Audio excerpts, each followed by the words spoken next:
Hello mga ka-OFW, so ayan, nagdala kami ng payong at pupunta kami sa may bibilhin lang kami sa tindahan. Medyo malayo-layo din ang tindahan dito sa Brunei, kaya ayan, nagdala kami ng payong para kahit papaano matakpan man lang ang aming katawan sa init. Sobrang init din dito sa Brunei mga ka-OFW. So ayan ang mga puno ng niyog, mga naglalakihan, kaya ayan, napakainit.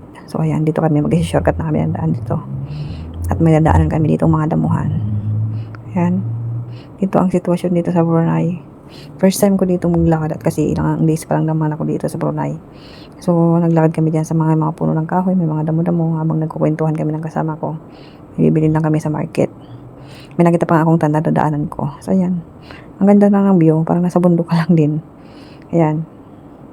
Mga ilang minuto pa kami bago makarating sa market. Bibili lang ng cream silk. So, ayan, nakarating na kami sa market. So, nag-video na ako siyempre. Naghahanap na lang bibili yung kasama ko. Ayan, mga ka-OFW ako.